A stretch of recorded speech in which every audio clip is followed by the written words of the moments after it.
Hi Kenza, Hi, welcome to C'est la vie. thank you. Can you please tell us quickly about yourself, Yeah, where you're from, and what did you study?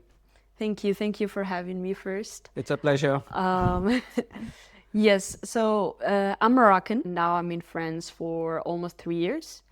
I just finished my apprenticeship, and now like for like 15 days, and now I'm searching for a job. And at the same time working on some cool personal projects. One of them is my portfolio website, and I'm featuring some fun projects regarding, some topics that I'm interested in. But yeah, that's a little. Okay. I'd love to ask you more about all these topics. But first, what do you study for your bachelor's and for your master's? And where did you study? Yeah. So for my bachelor's, it was back in 2018. So from 2018 to 2022, I was in Morocco in a liberal American university called Al Akhawain. And so I studied public relations and communications, so organizational communications. And it was really, really fun because I honestly, I got to, it sounds cliche a bit, but Go ahead. but I got to know myself there, honestly, because I was a teenager before, and then in there I worked with different associations, student organizations, mainly for human rights and helping the region of Ifran. My last year I went for exchange for 5 to 6 months in South Korea. It was really, really cool. Yeah. Honestly, it was a challenge for me because I got the opportunity in the US, Europe, or Asia, and I wanted to go for Asia because I didn't know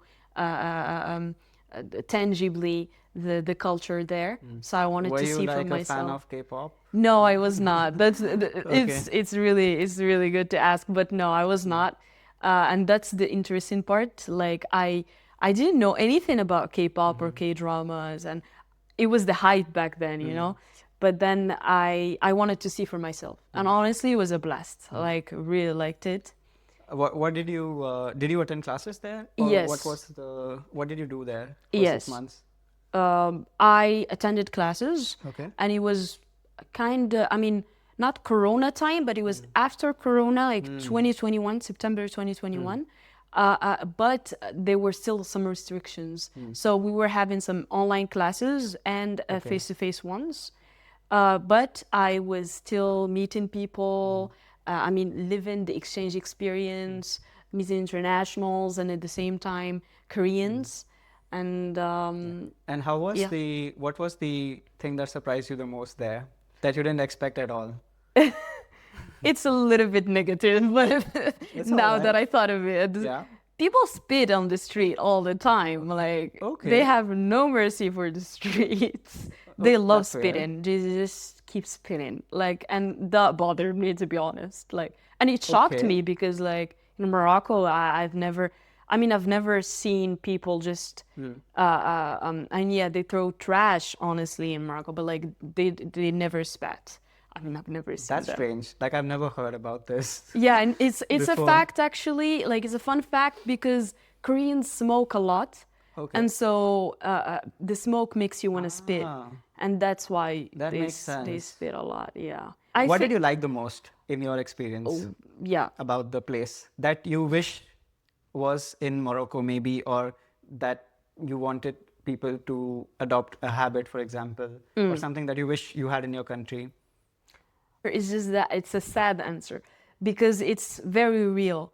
And I feel like it's how people are very mindful of their behaviors towards other people, and they're just minding their own business and trying to build their careers and trying to be with their own like families, friends without actually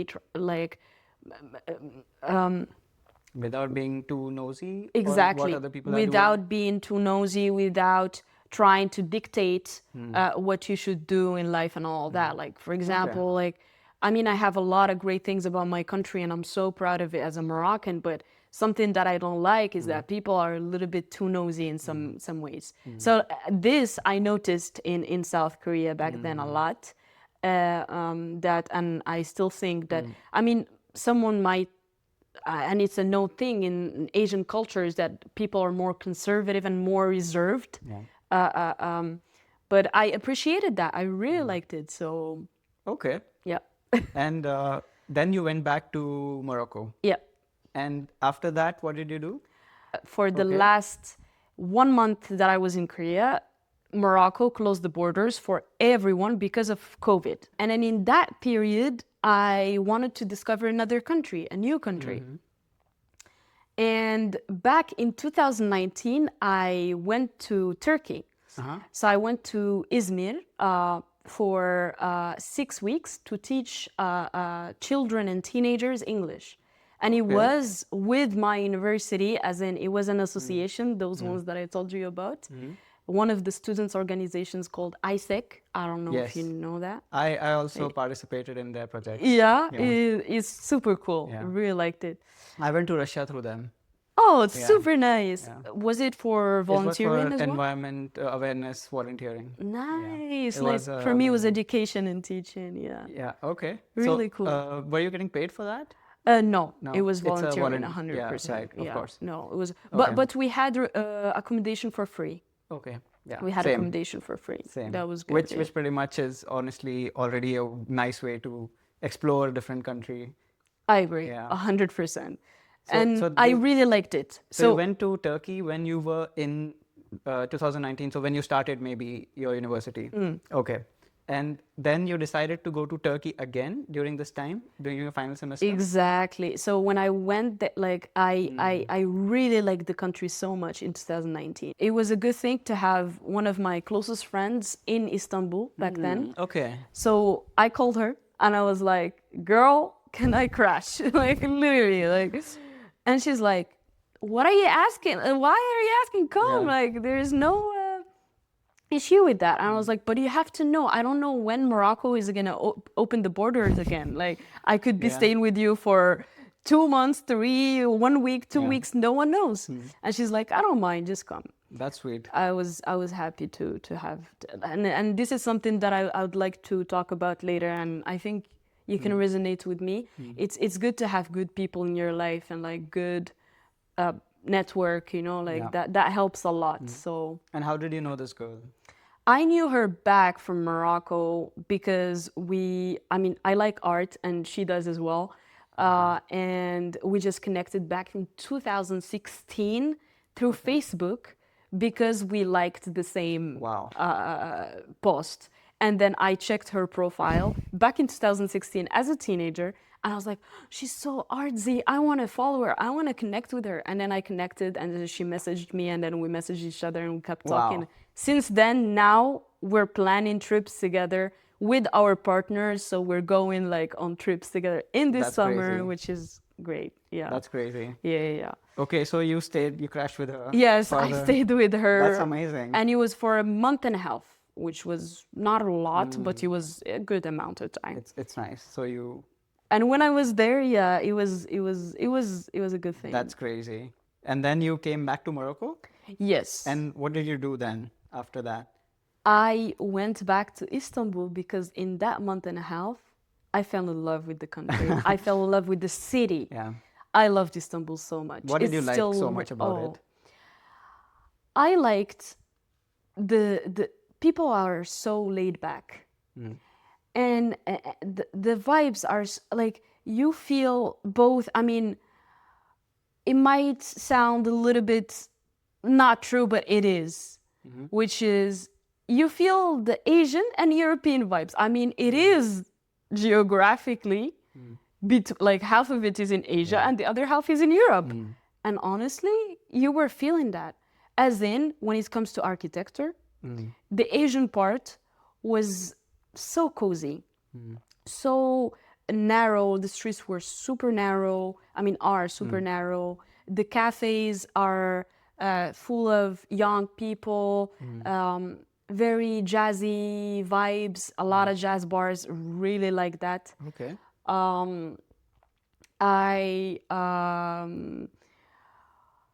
I enjoyed walking in the Bosphorus, near the Bosphorus, and like just really like I was in a big city, but at the same time I was feeling that I'm surrounded by a lot of nature. So that I really liked about Istanbul. The food. I was eating anywhere in Istanbul and I liked it. Like there was no, I can't remember a restaurant that I didn't like, to be honest. And how strong is the religion there? Because I imagine to be very strong. Is it like? It's not. Do you see the influence? It's not at all. not? It's not. I mean, I can understand, I can imagine because of like the party that's ruling and all that. It's mostly like religious but it's not. Honestly, it's very progressive, and especially in the Asian side. Okay. In the Asian side, like especially in the area of Kadıköy, is very progressive. There are a lot of like I feel like I had a lot of interesting conversations with Turkish people about religion, about art, about philosophy, and that's interesting. Like really like that. It's a city famous for in photographers a lot because every photographer wants to go there. It's a dream. Yeah. Because it's beautiful and it's just the vibe, the narrow streets, and the architecture, the river, everything is beautiful. Really and when I nice. went to Russia for AIESEC, with AIESEC, I made a very good friend. Like, we were together all the time, and we were like brothers, and he was from Turkey. And he's now in Germany. I'm looking forward to meet him soon. But it was amazing being with him. So sweet, I miss him guys. so much. Yeah. And so yeah, that was the only guy I knew from Turkey, and he's amazing. But anyway, so you went. Okay, so wait, you loved the city so much. After coming to Morocco, you went there again? Exactly. And this time, what did you do there? Great question. Yeah. So when I went back to Morocco, I was in Morocco for 5 months. I worked on my thesis, my bachelor thesis, and my classes, the classes that I had left, so I can graduate. And in those 5 months, I made it a goal for me to find a job, a CDI, a permanent contract in Istanbul as a goal. I put it as a goal. Okay. I was like, I'll do the impossible and the possible to make it possible. So I applied for jobs every day. It was, honestly, it was over 200 applications nonstop. What kind of If I job? could, it was in marketing. It was in marketing. It was in brand management, specifically, and it was in marketing strategy. So I wanted to work before my master's. Absolutely, I wanted to do that. Yeah. In order for me to know which masters I wanna have. I wanted to know which specialty I want to pursue. Like, That's very important. I didn't want to just go for masters directly. And honestly, if I were to go for masters directly, I think I would have made the mistake of going for marketing and communications or something like that for masters, which is basically, it's going with my bachelor. That's what I did for bachelor. Yeah. But I think I wouldn't have enjoyed it as much as now that after that experience, that 1 year experience. What was the experience? It was brand management. I was working in the e-commerce side and analytics, sorry. Okay. Basically the company was a startup that sells kitchen appliances in the Dutch market. So the Dutch market, and I mean Benelux in general, so Belgium, Luxembourg, and the Netherlands. And we were selling like ovens, stoves, fridges that were produced in Turkey, and we're selling them there. Okay. The headquarters were in Rotterdam, so I was going back and forth. You were traveling? Yeah. Okay. But why did you have to travel in your job? No, just from time to time for event fairs. Okay. So like if we're meeting big clients, because we we were selling B2C, and we were also selling B2B with other clients that they can just put their logos on our production, like our. And how long did you work there? I worked for 1 year. For 1 year. Face to face, as in the office, the back office in Istanbul, and 8 months remote when I went for my master's. So when I was in EDHEC as a master's student, I kept working remotely. Wow. But when did you decide that you want to go for master's? I knew that I wanted to do masters even before working. Like I knew it when I was in South Korea, not even finishing my degree. Like I was thinking in South Korea, should I go for masters directly after my bachelor's, or work for a year or two, then go for masters? And I think I made the right decision. So Yeah, for sure. Yeah. And you worked and you did some analytics. Yes. And then you decided that you want to do a master's specializing in Analytics. Analytics. Yes, exactly. And did you always know you were gonna do masters in France? Great question. No. No. Not at all. Not at all. What was your thinking? Yeah, great question. No, I was not thinking of that at all. As a matter of fact, growing up, I never liked France. Yeah? I never liked France. Why? I never liked France, and here I am. I love it actually now, but back then, no. So I was just not connected to France. Like, I mean, I know that there is this stereotype that a lot of Moroccans are very connected to France, and because of history and all of that. because you speak the same language, like you speak French in Morocco. I mean, we speak Darija more. We speak Moroccan dialect. Right. Not more, but like that's the main language. And then the secondary language is French because of the administrative processes and like administration is both in classical Arabic and French. So, but what we speak is not classical Arabic nor French. I mean, it's secondary French. What we speak is Moroccan dialect called Darija. Okay. So, but you learned French when you're growing up. Exactly. Because it's taught in schools. Exactly. But is it also spoken in the street or just in general? It's spoken in certain settings. Like it's not the main. No, the main one is Darija. Like everyone would speak in Darija. That's the thing. But why did you not like France? I couldn't connect to it. I don't know. I mean, and it's fascinating because growing up, I was coming to Europe a lot because my family, my mom's side is here. And in France, the Netherlands, Belgium. And so we were going to the Netherlands, going to France. But I just didn't connect to it, you know, like Why?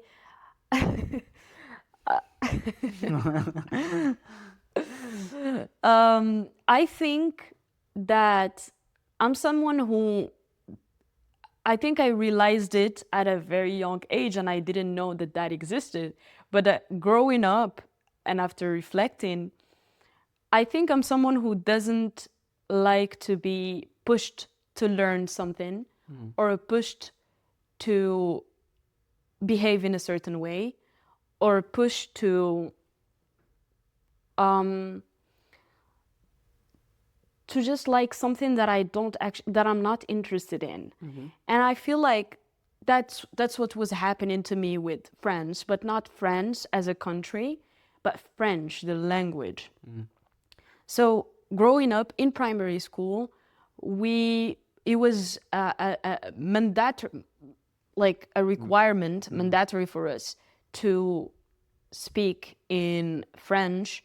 And to only speak in French, whereas we were studying some courses in classical Arabic or Darija. But then when I was asking to know more explanation, like the teacher would speak to us in Darija, but we have to be asking in French. It was crazy. It was like it was a little bit weird, honestly. Like as in.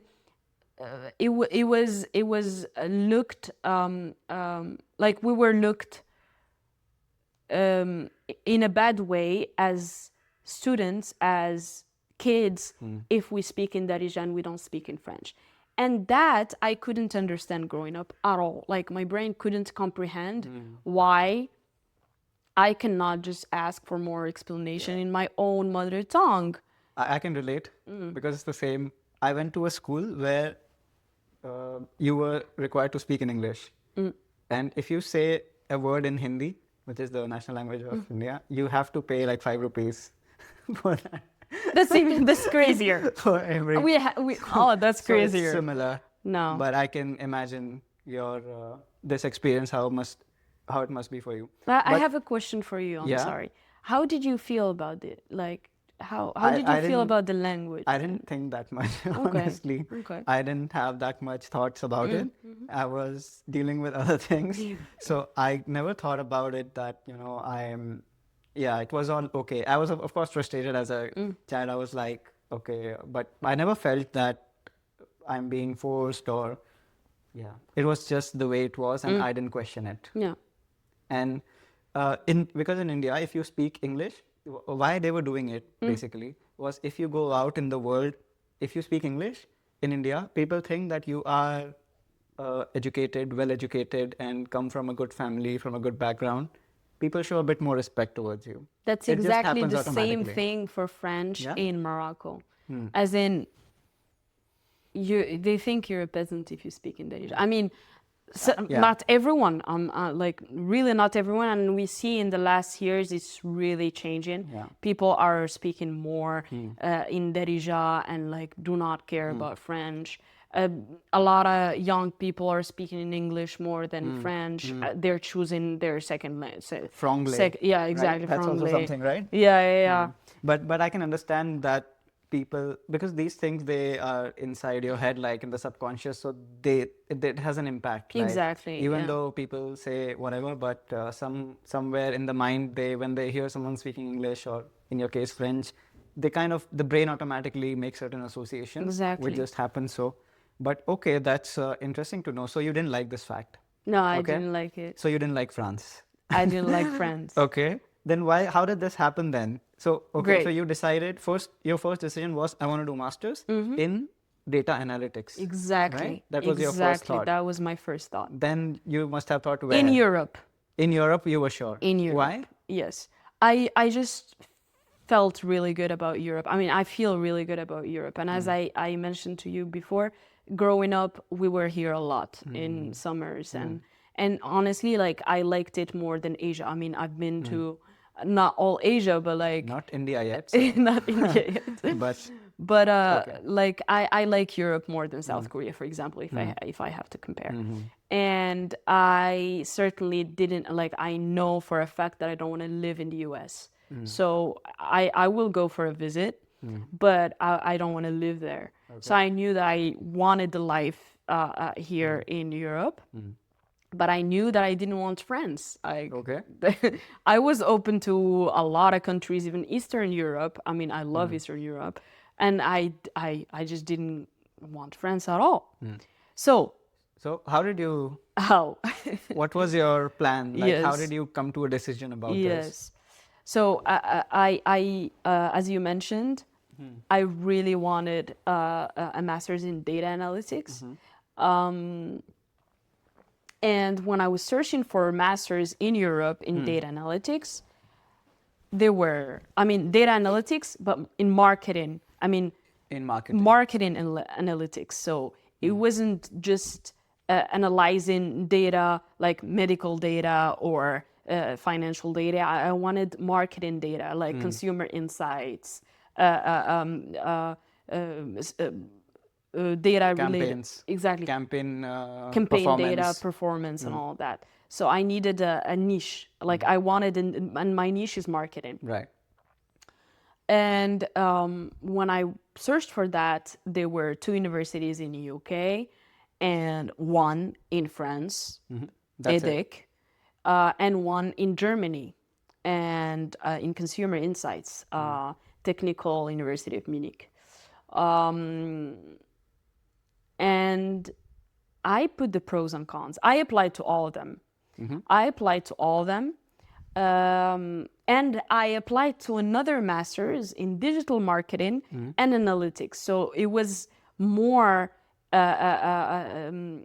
related with analytics, but in Google Ads, in Google Analytics, and digital paid ads and organic ads and all that. Yeah. But for me, I wasn't very convinced with it. As in, I just did it to have it as a plan B. And it was in Dublin, in Ireland, Okay. in Trinity Business School. And I got all of them. All of them? Yes. The Germany one, no. Okay. But the other You got ones. French, Yes. which was in EDHEC, Yes. EDHEC Business School. Yes. Yes. You got in UK, Yes. 2 universities. Yes. Which the ones? Leeds, University of Leeds, yeah. and King College. King College, London. Yes. Yeah. And the Dublin also, Yes, Trinity. Trinity You got Business in all of them. Yes. Okay. Then how did you? First of all, that's crazy. Congrats that yeah. you got on all of them. How Thank did you you. decide then? I put the pros and cons.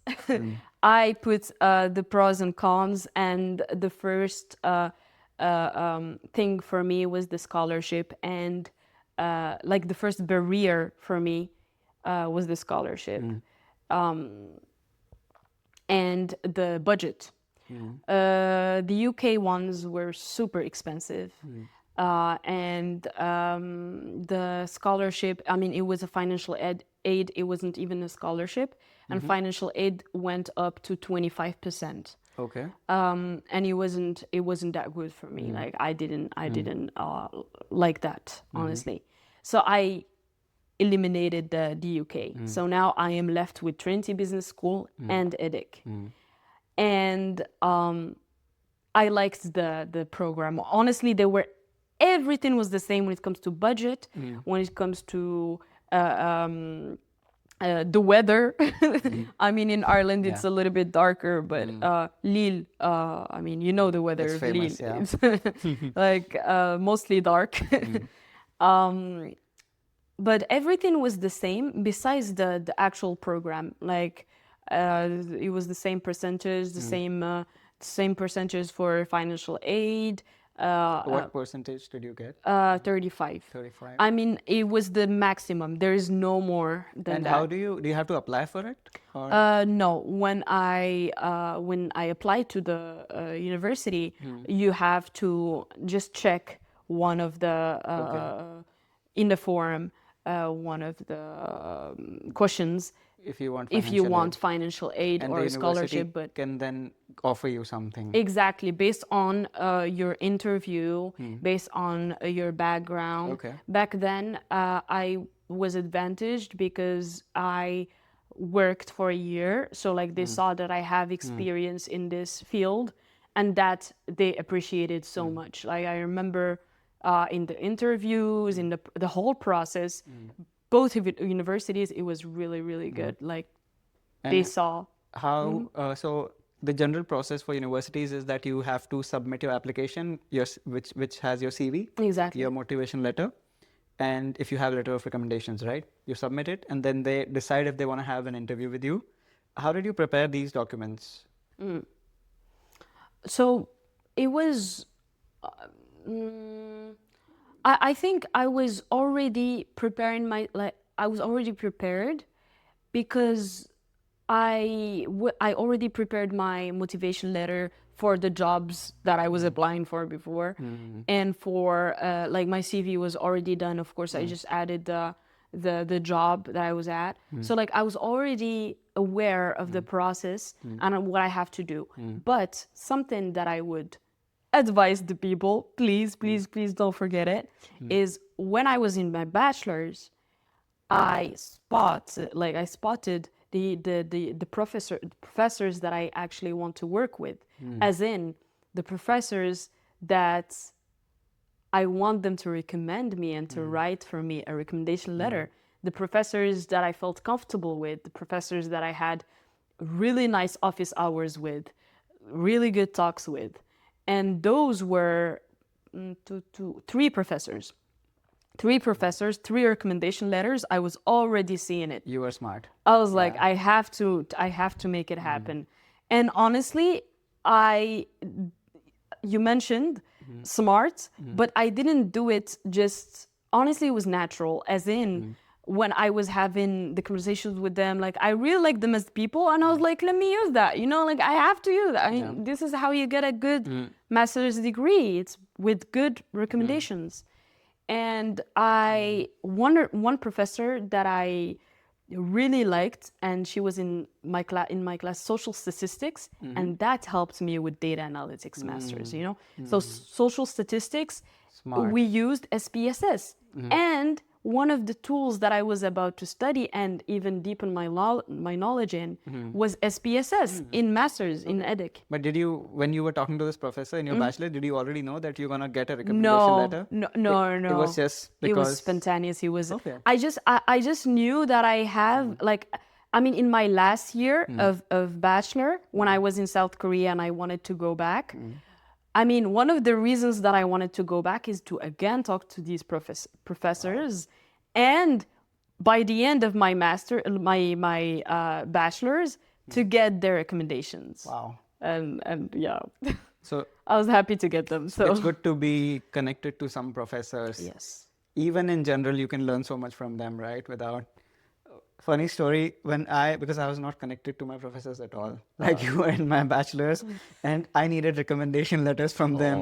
So I thought of the most, let's say, like this person who I thought would not mind giving me, like who was the most, how can I say it, like the shy or nicest, a nice guy, nicest. I look for the nicest guy and be like, this guy will give me a recommendation letter. So I just randomly, I never talked to him. Randomly, I just text him, please write me a recommendation letter, please. And he wrote me, and that worked. I mean, but it worked. So. But it worked. But yeah, it's smart to do this. Like I learned these things later on in life, but that's good that you did that. And then you, okay, so you had experience of writing the applications, making applications, and you could get the letter of recommendations. Then you had the interview, right? Yes. How did you prepare for the interview? The interview, honestly, before the interview, I was a little bit stressed because although I had a job back then, and like although I knew what I was doing, but at the same time, I was like, this is a master's in a field that I didn't have bachelor's at. Like it's different. Yeah. It's very different than what I was doing, and like I have to vouch for myself based on the job that I have now, which is touching on data analytics and brand management. This is a very strong point, yeah.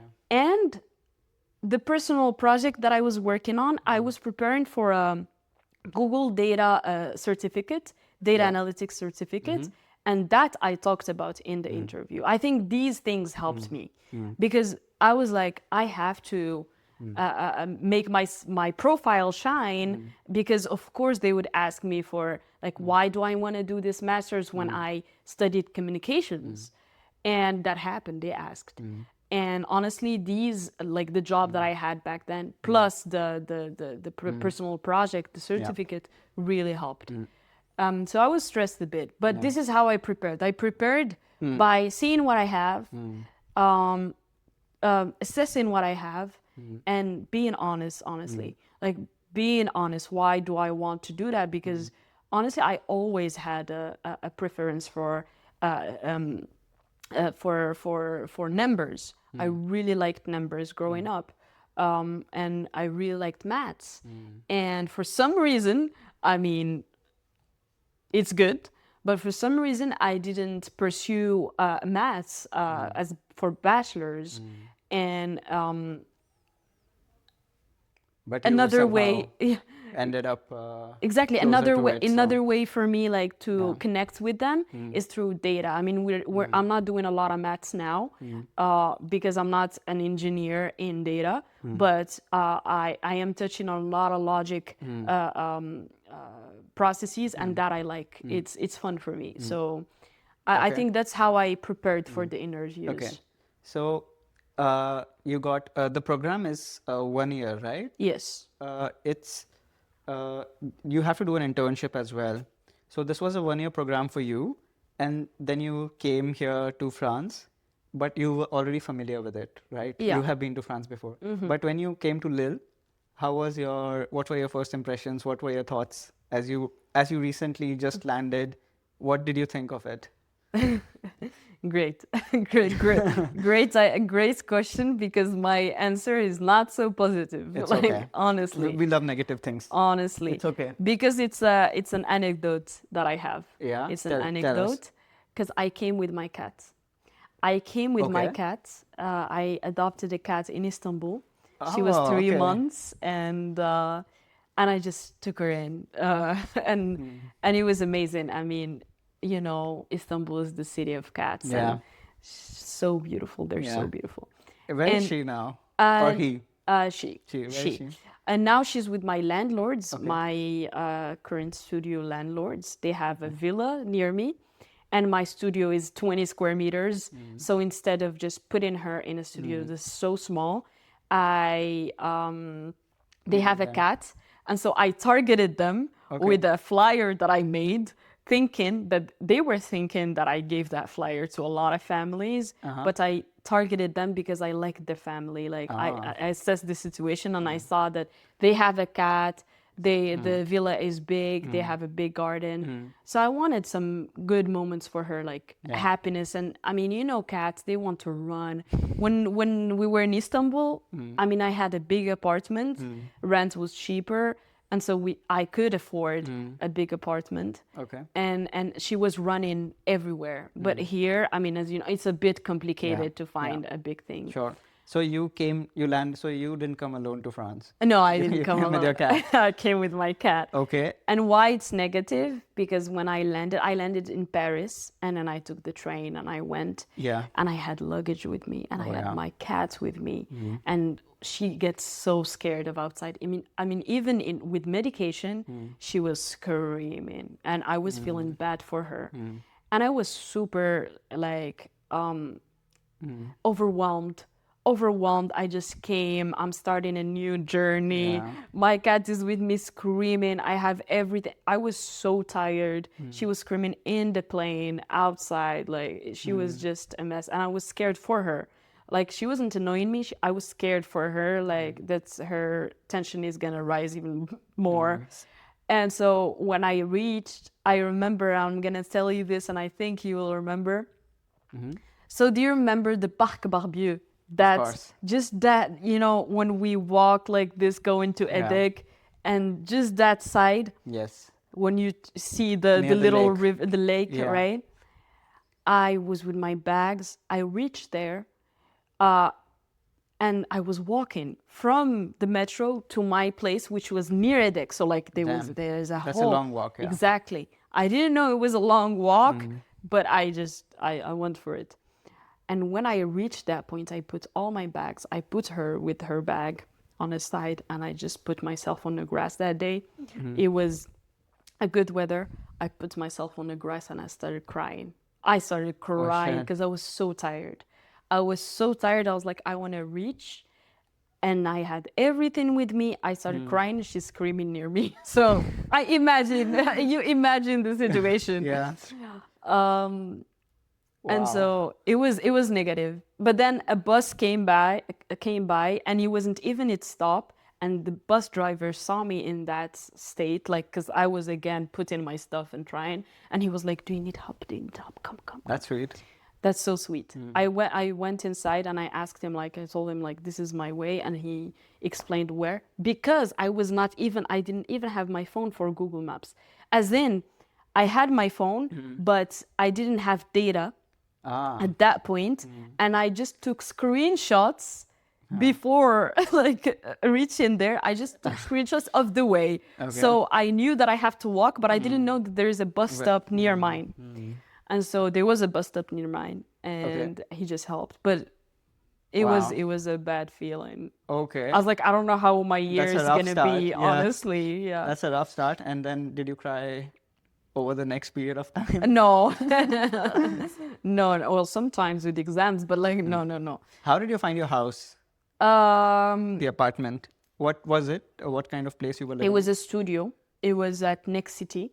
Next City is an agency for students mainly, Okay.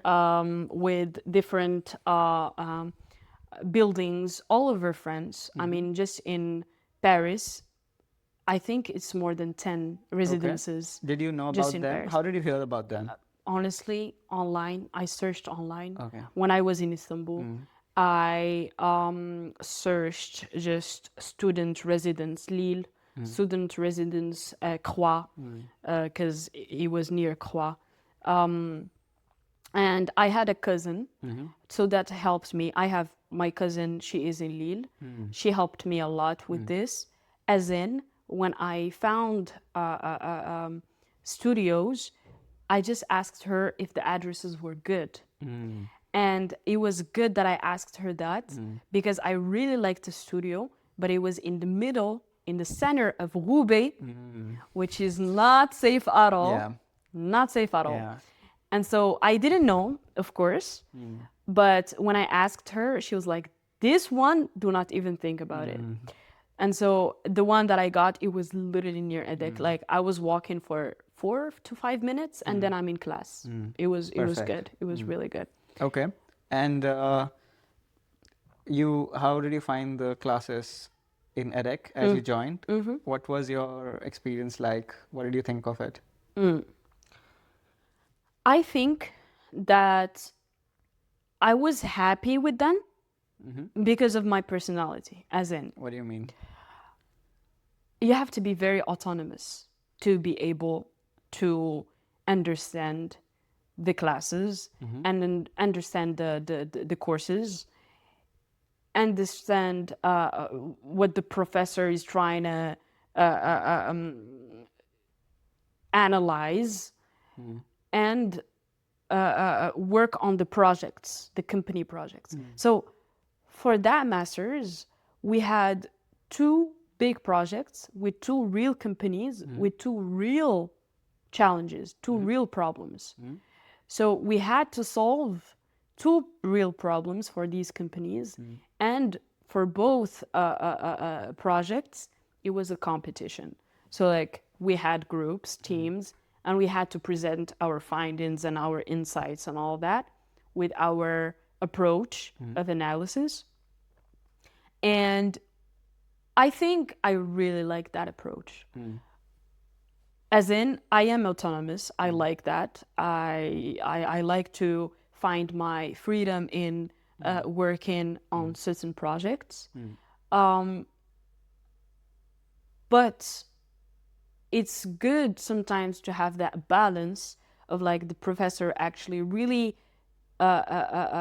adding value to the course, as in with his or her expertise, with the understanding of the material, and with really like teaching students. And I think we had that in EDHEC, to be honest. We had that balance. Yeah. So that's why for me, the master's was really cool, because I had to work on real life projects with, I mean, we had representatives of the companies talking with us and really expecting highly from us.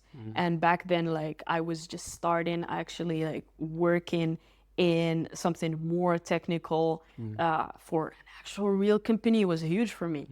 And that I really, really liked. And the companies, I can tell them, it's La Redoute, I can say them. It's La Redoute and Ubisoft and La Redoute.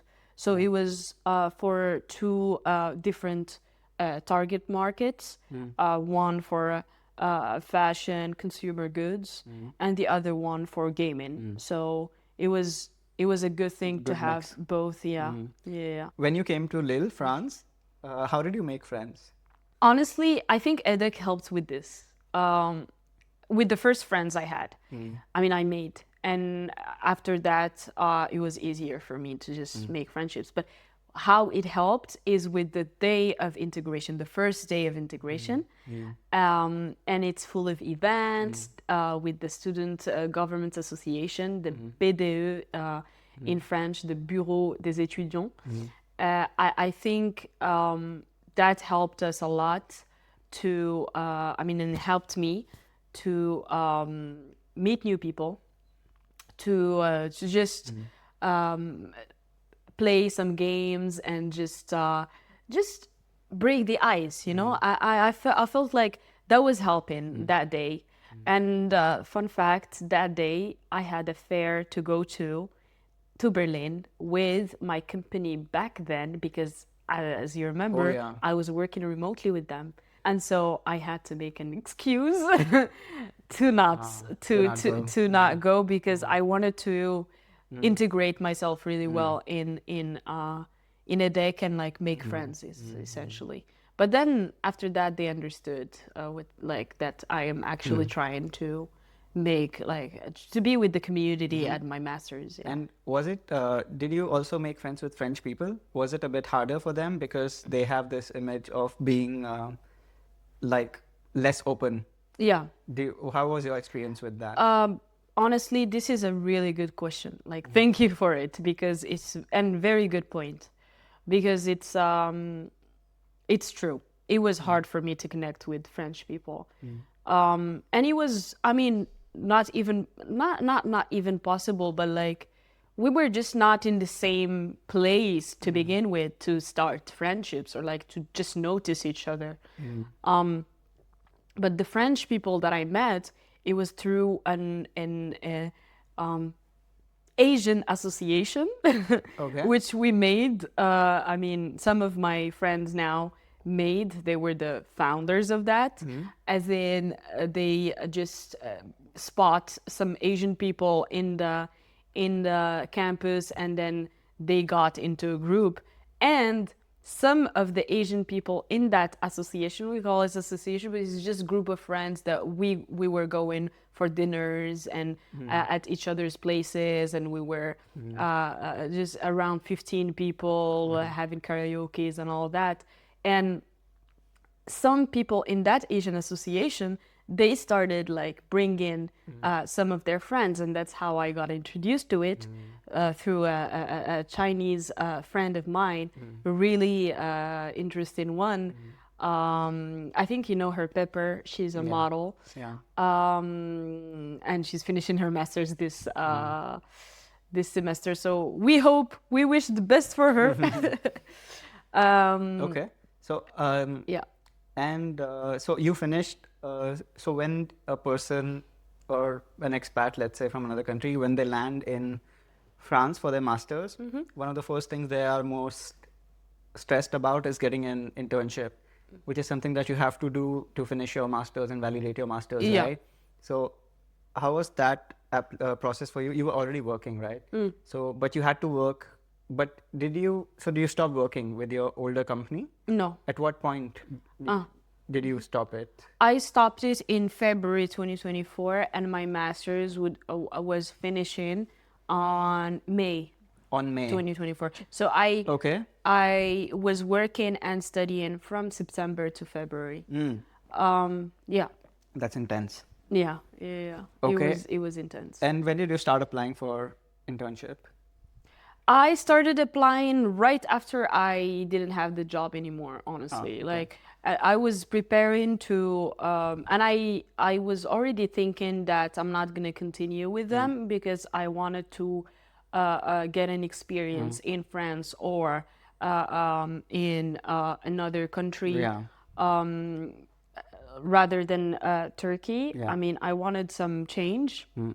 So that's what happened. After February, I started applying. I mean, I was applying even before, honestly, February, because this is something that we have to keep in mind. Is it's very hard to find internships, and for a student. And so I was applying even before because my internship had to start in July. So how did you find it? I was applying everywhere, honestly. I was like, it was everywhere, as in on LinkedIn, welcome to the jungle for the French side. But honestly, with you, like after the EDHEC experience, I mean, I didn't mention it before, like how we talked about it briefly, how I chose like the pros and cons and why I came to Lille. One of the things that I was thinking about coming to Lille was, it's fine. Lille is in the borders of Belgium, so I'm not really in France because I didn't like France back then. So like it was one of the things for me to just be like, it's fine. I'm not gonna stay in France. So when I was applying for internships after EDHEC, I was not targeting the French market at all, like at all. I was applying for Belgium, the Netherlands, UK. I was targeting these because I wanted to have my master's in data analytics and then work in another country. That was my initial plan. And that's what happened. For my internship, I got one in Brussels, in Henkel. It's an FMCG brand, fast-moving consumer goods. And so do you think that speaking French, because you speak French, right? Did that help you in finding this internship? Did it make it easier for you? No, because the internship was in English. So it was in English, but it was a plus. Because in Belgium, the second language is either French or Flemish. I mean, not the second language, the main language is either French or Flemish. But the internship was in English because the market was for Benelux again. So Belgium, the Netherlands, and Luxembourg. So honestly, but it was a plus. It was a plus. And what do you think helped you get this internship? If someone's applying for internships, looking for internships, what do you think they can do to maximize their chances? I think it's really good to network. Like, it's important to network. Who can they network to? First of all, the career center at EDHEC really, really helps. As in, a person can go there, speak with people, make their CV really good, and just talk about them, like, and have a plan actually. And when you finished this internship, how was your experience? Did you learn something there? The internship was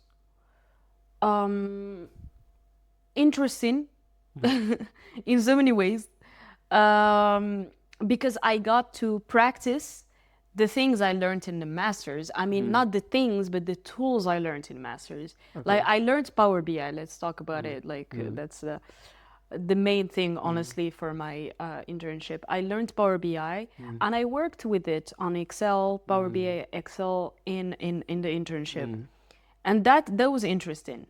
And also, I learned another thing that's more soft, honestly. That's adapting. That's adapting because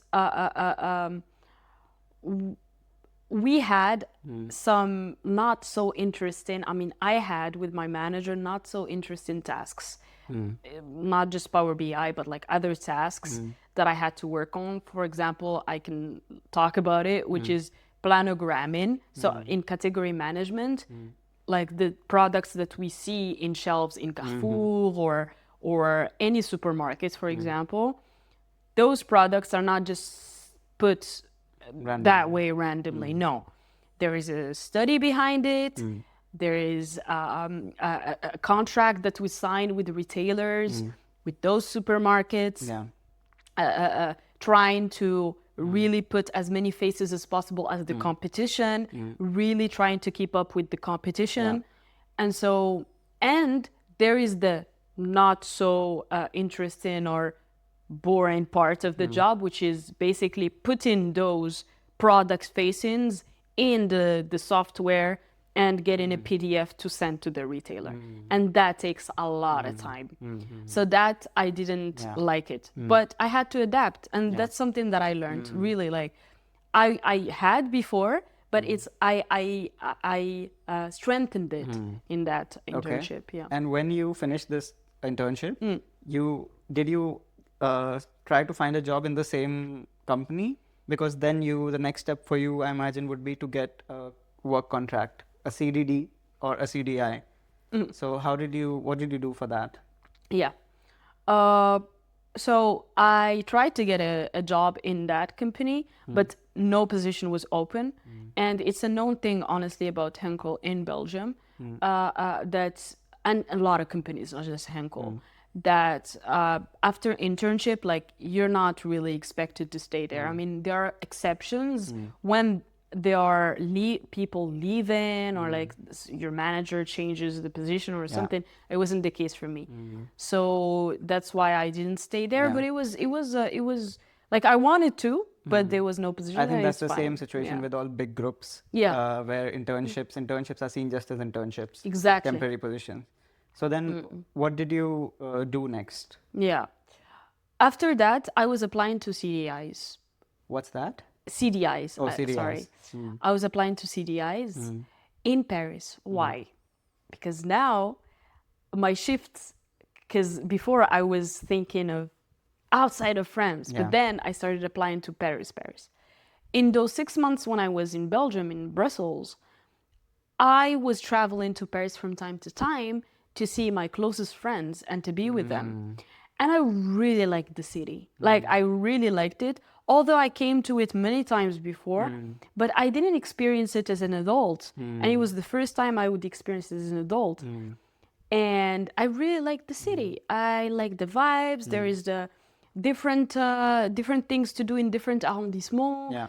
And so you wanted to move to the I city? just wanted to move to the city. I wanted to move to Paris. I was like, why not? Plus, I have an advantage of my master's that I did is in France. Yeah. This is something that we should acknowledge, is that when you do a master's in a European country, you have more chances to get a job in that country than other countries. And so I put that into perspective and I really like focused on it. And so that's why I kept applying for CDIs in France and in Paris. When I was applying, it was hard. Like I was not getting interviews at all, which was like my CV was good, everything was good, but I was not getting interviews. And I applied this a lot. So the issue when you think about it is it's mostly not the CV, or it's mostly not like they weren't positions at that point, like open, they weren't. And there is another issue, which is in France, companies, they value apprenticeships more than just a regular master. And EDHEC does this. It does apprenticeships, or it does those programs of MIM, management, masters in management. So it's 3 years. And I think this is what you did, no? So like the first year you study normal, like what I did. The second year you have 2 internships, 6 months back to back. And that you establish in actual good companies like that. And I think that a lot of EDHEC people have really good companies like in that that year. And then after that, you finish your master's with the last year of studying. And you have more opportunities after your master's to get CDI as someone who just studied 1 year of master's without an apprenticeship in their CV. And this I knew only after I was applying many times after the Brussels internship. And I was like, okay. So I was weighing again my options and I decided to add another apprenticeship, another master's. Okay. And that's when I found, I applied to 1 apprenticeship, to be honest. I got in. That's it. Wow. It was brand management. It was similar to what I was doing before, or even the same. But it was in a different market, which I like, different sector, which is food and beverages. So it was a sushi shop, a restaurant, a chain of restaurants all over France and Switzerland, Belgium, Spain, and the UK as well. And it was just a year. I mean, I just ended it 2 weeks ago. But you need to be enrolled in a college. Where was your second master's in? Yes, it was at an online university.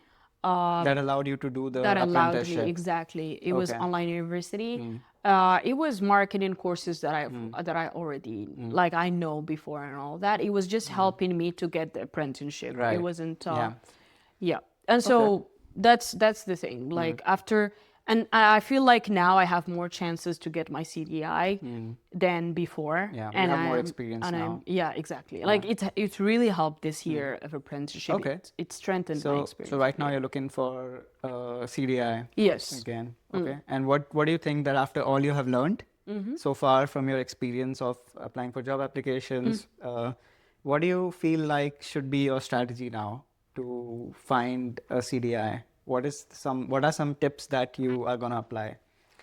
I have to differentiate myself from the market. Like that's the first thing, to be honest. And How do you do that? honestly, I think one of the things that I did already, which was just last week, I just finished it, which was I worked on my portfolio website. I think I told you about it. And it's like... I'll share the link in description. Great, thank you. If someone knows someone, that would be nice. But it has my journey, it has some details about the projects that I worked on, it has some thoughts that I have, like about different fields that I like, about financial education, about consumer insights in different markets, about football, since I really like football. So your personality can be seen on this website. Exactly, it can be seen. And I think I really wanted to do something that would explain who I am a bit more to the recruiter, because there are 100,000, like millions of CVs that a lot of companies receive every day, you know? Yeah. So like, I think now with this just mindset, I know that it's just a step. Like other steps that I'm thinking about is to go to networking sessions, even if they're not for recruitment, but to just meet new people. How do you find these sessions? It's through AIESEC.org. This website is nice. I mean, it's a company that's with France Travail that helps you connect with the recruiters, and at the same time, it has events every week. In different, like they can be remote or face-to-face. I'm more interested in the face-to-face ones. They can be in Paris or other cities.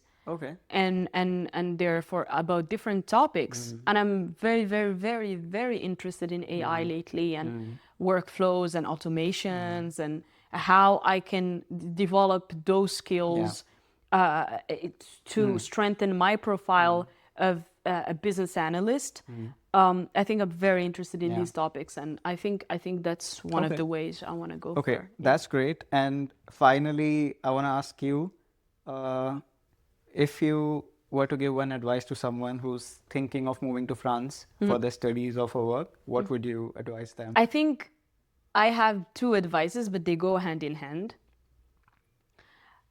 First, learn French. Like, you want to be in France, you have to learn French. For sure. It's very, very important to have French. Like, it's an advantage that I have, which is great. And I think you can, right? Yeah, for sure. You had to learn it too. For sure. I keep learning it now too, because I didn't practice this for a long time. So like... Yeah, it definitely helps. Even if your work is not in French, it helps you make connections with the French people and the people around you. Exactly. And they like you more when you speak to them in their language. I mean, sure. It's in every country, but in France it's less very... work for them to... Because speaking in English is a big task, and you have limited energy, and if they speak to you in English, it's like very tiring for them. So if you can speak French, it just makes it so much easier for them. Exactly. Yeah. And this is something that you want from your recruiter, is to feel easy with you. Yeah. I think that's a very important detail to have. So just try to learn before coming, basic stuff, and then learn here. Because yes, at EDHEC, I didn't study in French, I studied in English. I think you too, right? But in the job market, you should have French. Because they receive a lot of CVs. They're going to prefer people who speak to them in their language. Yeah. For sure. They even demand, like, if you have more languages, it's a plus. if you could also speak Spanish, for example, in some cases, that's always a plus for them. So that's like having French is bare minimum, I would say, in some cases. I think this one is the first advice. The second advice, I think it goes along with this French. But I think you should just be more include yourself in the community. Like I think one should talk to their professors more. I mean, it goes along with the networking. Yeah. But I think I felt it here in France a lot, that people know people. People know people. And It's a small world. it's a very small world. And who can help you in what ways, you never know. Exactly. And it's always helpful to know some people because they can help you with so many things. Everyone has their own experiences and they have their own connections. So you never know how someone can be of help to you in what ways. As you can help them as well. Like, honestly, like, I think this is a very important thing. Community here for French people. Community is very, very important. I saw it a lot. I didn't see it in South Korea, but I saw it here. So, Yeah. yeah. All right. Well, thank you so much, Thank Kenza. you. It was really amazing to talk to you and some great advice, and I got to learn a lot. So thanks for doing this. Thank you. Thank I you. feel the same way with you. Thank you.